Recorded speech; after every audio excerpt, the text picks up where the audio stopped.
Welcome, everyone, to the inaugural edition of Taking Stock Live. We are so thrilled to start this off today with a true thought leader and CEO, Richard Hammond. Richard is the CEO of Uncrowd, really one of the coolest startups in the world, and specifically in the UK, Microsoft Partner of the Year, and just incredible technology, human-led technology, helping retailers deeply understand why people buy or why they don't, and then helping them action against it. So an amazing partner. And Richard, just huge thank you and welcome today. The first thing I love to do is actually just to get to know you. So if you don't mind just telling us a little bit about yourself. Yeah, fantastic. And thank you very much for inviting me on, Shelley. This is going to be great fun. So I'm a retailer. I started 34 years ago, 15-year-old in a shop, wide-eyed, and right from the start, I had this kind of question mark, which was, why are people coming into my store? I was just an assistant at the time, but why are people coming here instead of somewhere else? And that's been an obsession in retail ever since. So the kind of the long 34 years is that I get from there to now running a startup in customer intelligence, because I've had this desperate desire to answer that question. Why will a being of free will go that direction instead of that direction? And that's, we may have changed the way we retail a lot in that 34 years, but the human hasn't changed very much at all within it. It's so true. And 34 years, you've covered a lot of ground. You're a published author. You're the CEO of Uncrowd, which is incredible. You are a Microsoft Partner of the Year. Thank you. It's an incredible startup. And many actually might not know about Uncrowd. So do you mind just sharing, who you are and what you're doing in the retail space? Fantastic. Yeah. So that obsession with wanting to understand the most basic fundamental questions of retail has turned into initially a search for a metric to try and understand why customers might choose one retailer instead of another. And what we've formed Uncrowd to do is to essentially, and as elegantly and as much detail and granular depth as we can, answer that very simple question.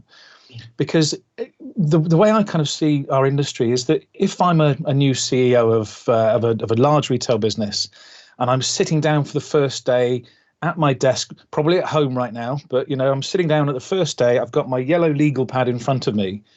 The first question I should be writing on that pad is, right, how am I going to find out when and why a customer is going to shop me instead of my rival? Because that's the fundamental. Everything else is in service of that. Retail is a logistics business. It's a people business. It's a communications business. It's a financial business. It's a property business. It's a tech business.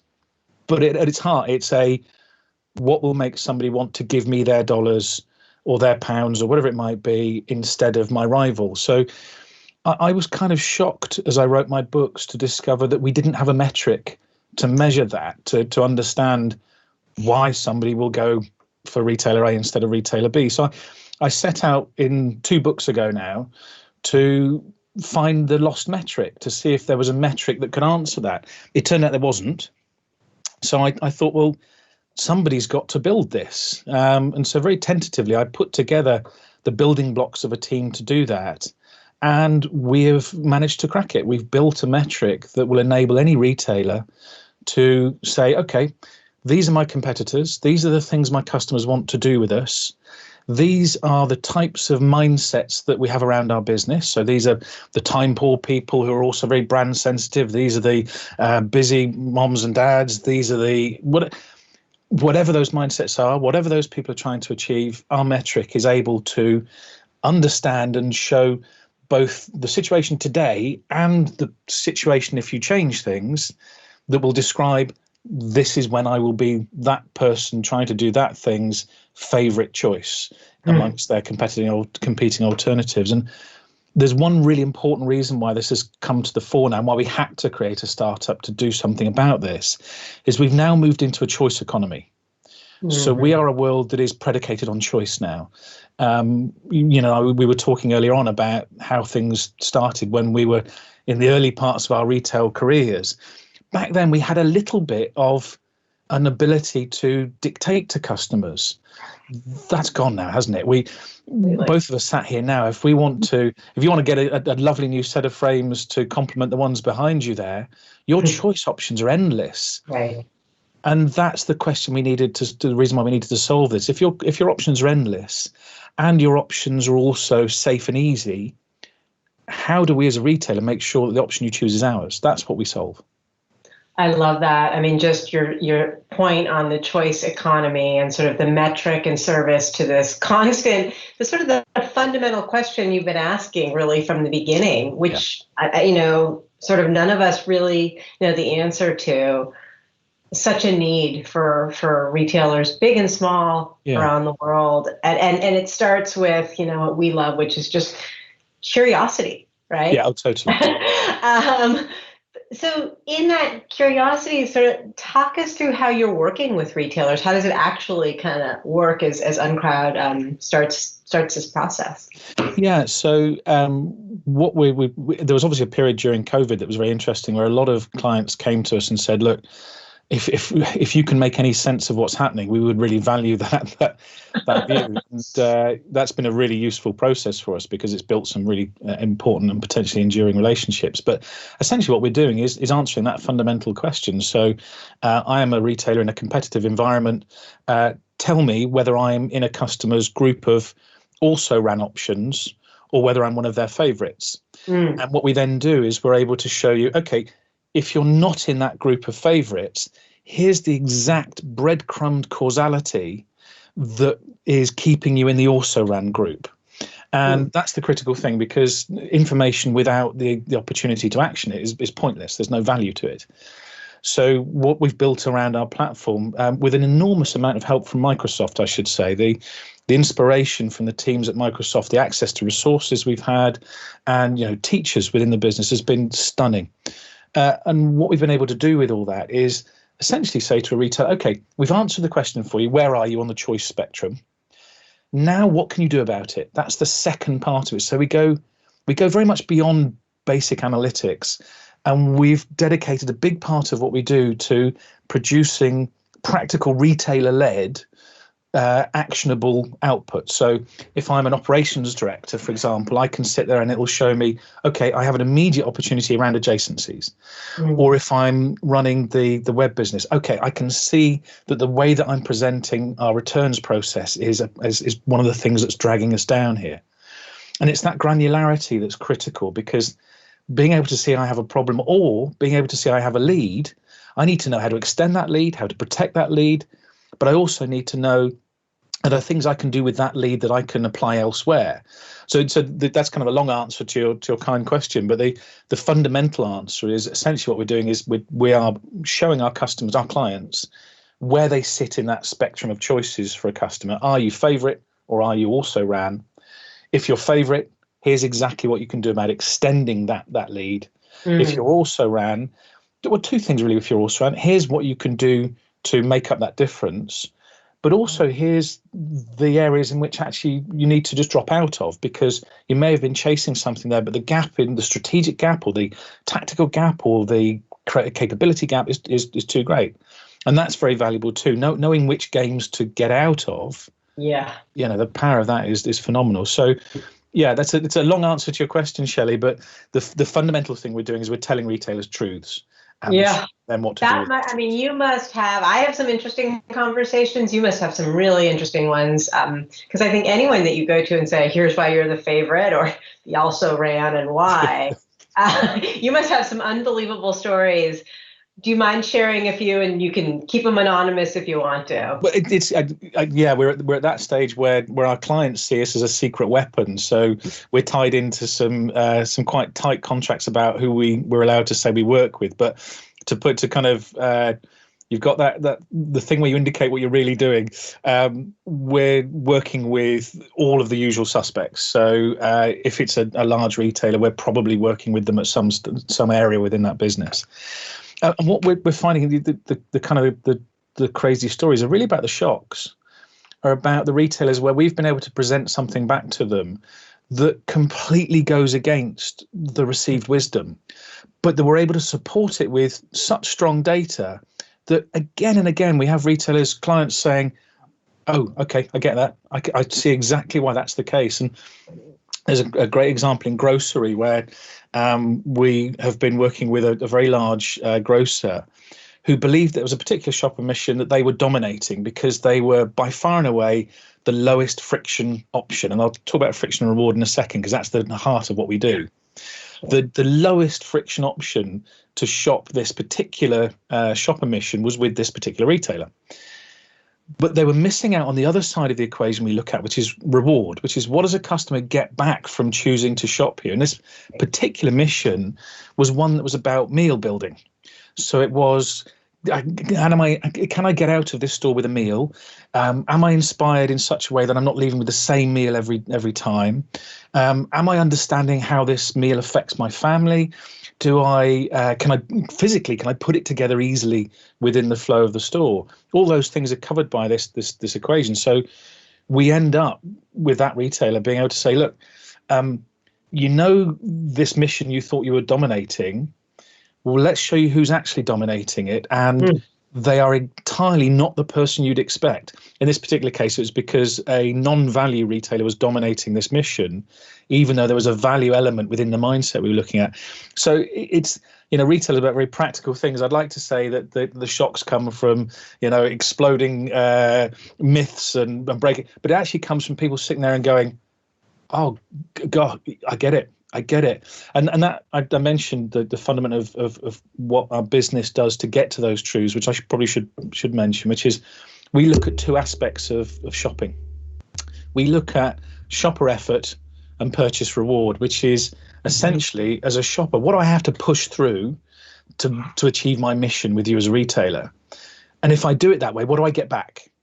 And we call those two halves of that equation friction and reward. And as you know, friction is very much on retailers' minds, but there's a slight problem there that often when we look to reduce friction, sometimes we reduce friction by taking away some of those intrinsic value at the other side of it. So it's a situation I use at conferences and things, which is if we look at retail just as a journey, if we just say, look, there's an A to Z and customers walk that A to Z, we look at it in linear chunks. So we say, what happens here? What happens here? What happens here? If we don't consider the entire totality, the holistic nature of shopping, then we miss out on the real emotional and practical and need-related drivers of that. So we look at the friction and the reward and we index them together. And on that customer journey, the example I use is Dr. Martens boots. Mm-hmm. Dr. Martens, great British brand, starting to dominate their sector. Well, traditionally, the famous Dr. Martens boots does something very specific, which is in the middle of this customer journey. You start by deciding you want a pair of Dr. Martens boots, and you finish with an incredibly comfortable, fabulous pair of Dr. Martens boots. And to simplify the journey, in the middle, those boots make your feet bleed, and they hurt.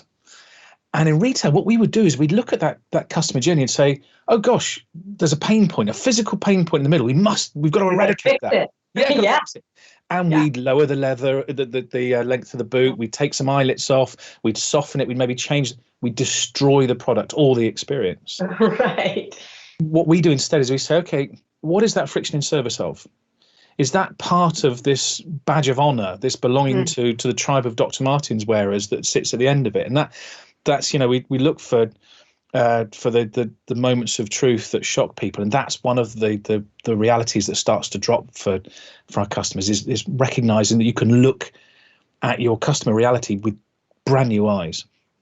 I love it. I mean, I think really getting close to, as you say, the friction reward and not making assumptions. I remember talking to a supermarket as well, and between 6 and 8 p.m.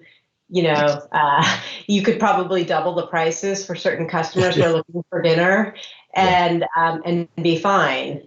And then yet on a Saturday, afternoon, when people have potentially more time, it's a different story. So just really understanding where those points of friction are in that shopper journey. And you've just hit on something really, really important there, which is another part of our magic secret sauce, is that you've just talked there about one customer being in two totally different mind states. Exactly. And that's something we've struggled with a little bit as retailers over the years. Is we've pigeonholed customers. We've said you're a time poor customer because you're X, Y, and Z. You're this point on the. Well, we don't do that. What we do instead is we are able to say these missions that people are engaged in, what mindsets naturally exist around the business amongst people who are trying to do that. So like you say, on a Saturday, there might be a different set of mindsets. On maybe a product has been featured on a hugely popular TV show. Your e-commerce is going to change right after that show. The things that, the call on you is going to happen. And understanding not that we're trying to chase the individual, but understanding those mindsets that naturally occur around your business. That's another big breakthrough in the way that we've been presenting these truths. And I think that I agree. And I think certainly we both grew up in retail. The tools we had were blunter, you had segments, you had like the busy working parent, you couldn't, you had a few, right? Yeah. But now, I mean, I will say, it's what attracted me to the technology business is the ability to consume so much data and drive personalization at scale. It's not just the sort of buzzy stuff. It's actually, we're seeing it come true. Well, that's the reality. Yeah. That's the reality of our job, isn't it, as retailers, to put the right thing in front of the right person at the right moment.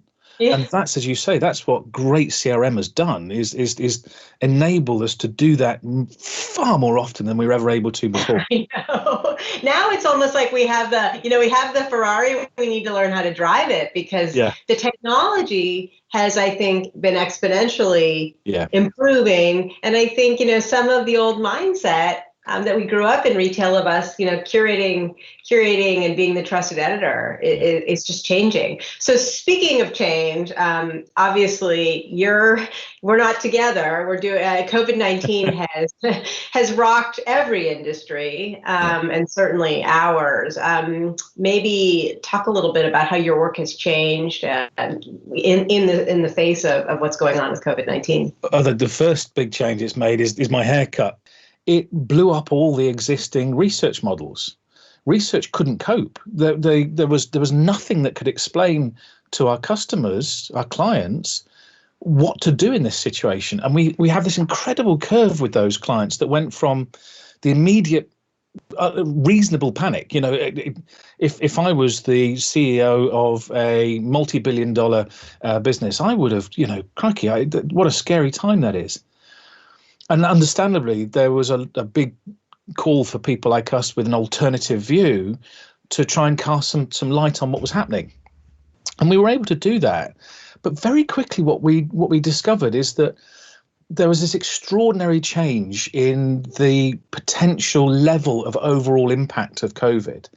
And there's some debate around this, of course there is. But what we've seen from a numbers perspective and an analytics perspective is that the new normal isn't the new normal at all. It's an acceleration of trends that were already in train. So we're already seeing, from an analytics perspective, the kind of the trend lines that were already here going like this, and customers are reverting to that mean. We're coming back to it. Now, that doesn't mean that we haven't made large gains in the split between physical and virtual retailing. Of course we haven't. That trend was always established, and it's been compressed a couple of years. We were one of those companies that was already only asking our employees to work 3 days a week from the office. We already had work from home because that's not unusual now, particularly in younger businesses. So we've got this interesting thing where something that was already happening to us as a society has been accelerated, and we can't put our head in the sand. We have to address it now. So if you're a retailer, you have to address your digitization. You have to address your competitors' ability to move in more agile ways than you're able to. You have to work with the Microsofts and Microsoft's competitors in this world. You have to take those investments and you've got no choice now. And that's a good thing, because it means that our industry is being forced further along a curve that it wanted to walk, but that, is a difficult curve to walk. It's expensive, it's challenging, it's scary, it's a lot of those things. And our part in that journey as Uncrowd is to provide the customer bit, is to provide the missing bit, so the difference in what we do is we're not asking customers to tell us anything. We're using quantitative observation of every single variable in a customer's possible relationship with a retailer. The way we build up our data is one. It's my favorite thing. It's so elegant. It's beautiful. One simple question like, is inspiration happening in this in this store or in this website? Is there inspiration here? It's not yes or no. It's then a whole granular set of decision trees with weightings and relationships and circle backs that essentially take all the bias out and get us to a point where we're able to say definitively, this thing that we know is important in situation X is in this space. And that means that the COVID impact on that analytics, on that analysis, is we now know that we have to do it. Yeah. We now know we have to make these changes, or we will, we'll go in scary directions. The positive to that's worth finishing on is, I would suggest this is the best time to be a retailer that has ever existed.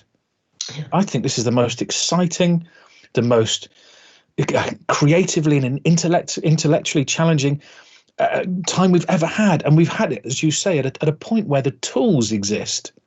The people have helped build the tools for this new gold rush, and what an exciting time to be doing it. COVID, in a way, has been the chief innovation officer for retail, and I don't say that lightly. But I think when I talk to customers and hearing you talk, it's actually taken some of the shackles off in terms of always being perfectionist of ta-da. If we let's try, let's look at the friction reward index. Let's really understand what's underneath it, and then let's act. Yeah. And it has allowed us, all the, 30 years of e-commerce in 3 months and a Black Friday every single day for a quarter. Yeah. It's just the pace of it has meant that we have to change the way we do things. So I agree. I love your take, and I just think that sort of, it's hard, and you have to recognize that, but it's also, as you said, there's never been a time where we can experiment alongside the customer more. Yeah, and we're part of that fast fail kind of culture that's starting to establish now, which is try things, fail, try another version, fail, learn, fail, win. When we started, you got fired for those things in retail, right? Now you're rewarded for trying and failing, like a technology business. So no, go ahead. No, I was going to say, and that's what great analytics should do, is they should give you the insight into where to try, where to experiment, and why, and which bits of my whole shopping list. Because if we're honest, we know as retailers that we know the 100 things we need to do. We know the 100 things we need to change, but which one? Which one now? And that's what great analytics, great customer intelligence like ours does, is it says, here's the triaged list. Here's the places you need to be winning. Here's the places you can actually put aside for now. And that's the big breakthrough for me, is that you can't do that with customer sat. You can't do that with NPS. You can't do that with traditional customer analytics. You just can't. It's just too static. Mm. So I'm sure you have, in this new normal, you have big plans for where things are going for you and Uncrowd. Tell us a little bit about what the future looks like. Well, so we've had a wonderful kind of year and a half as a startup, and startup life has been simultaneously the most terrifying and the most thrilling way of living I've ever experienced. And it's I'm so glad I've had a chance to do it, because for a start, to stand out as a startup. In London last year, 220,000 startups registered just in one city. Wow. And to be noticed in that is a huge challenge. But that's a challenge we had as retailers, and particularly as online retailers. How do you stand out? How do you put yourself in front of people? So that's been staggering. One of the things that we've done a lot of is we've got on airplanes, and we're looking forward to doing that again. Not least because we missed Vegas with you guys in the summer. And the party for the partner of the year bit of that. But we'll come next year. We'll see you then. But yeah, we've gone on airplanes. We've gone places. We turned up in California in the Valley to just go talk to people. Did naughty things as well. One of the things in our future is our Series A round will come next year, and obviously you want to be talking to the world's best VCs. So we turned up in Palo Alto, and from the UK. And we hired a ridiculous Chevy Silverado, 3 times bigger than my office here. And we roared up and down Sand Hill Road, going into the parking lots of VCs and photographing ourselves as if we were going into meetings. And we did one. We went to Sequoia, and the best shot was we were able to get right up to Sequoia's front door. And so I positioned Rocky with his briefcase in front of the Sequoia sign. I took a photograph, put it on LinkedIn, and I just captioned it, "Caption withheld." And we had our first partner level meeting with Andreessen Horowitz that afternoon. Mm-hmm. And it's that cheek. Everybody knows that's what you're doing. So, yeah, that's the long answer to your question. But in the next year, and we've just got military aircraft overhead right now for the sound, which is good. Yeah. The next thing that we'll do is our Series A will enable us to do something quite magical, which is, at the moment, a client comes to us and says, "I've got this challenge that I need you to solve." And we then commission the process to make that happen. And that includes a lot of data creation and capture. Mm. And then we set up a platform for the client to go and play with for as long as they want to. That's lovely. That's a great way of doing things. And we do that, incidentally, quite often through the Azure Marketplace, which has been a phenomenal kind of liberator of ideas. It's been a way of reaching clients and setting up relationships with clients, practical relationships, like nothing else I've ever seen in enterprise sales. I'd recommend that to anybody listening, and to clients as well. If you're a retail customer and you want to find solutions, go look in the Azure Marketplace, because you will find a whole bunch of stuff you can do like that. Wow. And get running and use your Azure to do things you hadn't expected to be able to do. Anyway, it's a side advert. It's an unpaid advert for. Yeah, I was going to say that was. Thank you. We were not expecting. But from the heart, it's a brilliant tool, and congratulations to everybody involved with it. So we'll go from that model of customer comes to us, tells us the challenge, we create the data, solve it. Our Series A will enable us to just constantly collect data on the sectors we're interested in. We will constantly, almost live, be adding to that picture of every major retailer in the UK and the US initially. We will have their data, and they can just come and use it. And that takes us from a place where you commission us, we onboard you, we go through the process, which is great, and we can do that quite quickly, to essentially being, you might call it an always-on Qualtrics. And we know how the Qualtrics story has progressed. The idea that you can come to us and find your truths today is transformative. I mean, that's just such a democratization of insight and data, and what a unbelievable service to the industry. Well, and Microsoft are part of that as well, because that's enabled by technologies like Azure. We can gather data, we can collect, hold, and share and distribute, and find interesting ways for clients to self-serve their access to that data because of the tools you've built. Well, Richard, first off, a huge thank you to you for sharing your thoughts, your perspective, your history with us today. It was an incredible inaugural edition of Taking Stock Live, and I learned so much.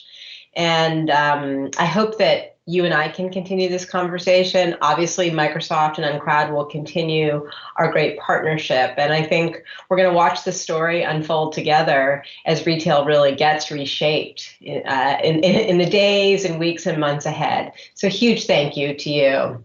Thank you very much, Shelley. It's been an absolute privilege. Yeah, well, and I hope for those of you out there who stayed with us in this great conversation, know that there's more to come. We'd love for you to tune in to other editions of these podcasts, and can't wait to have more thought leaders like Richard come and join us and how they're thinking about really the reshaping of this industry we're so passionate about. Thank you.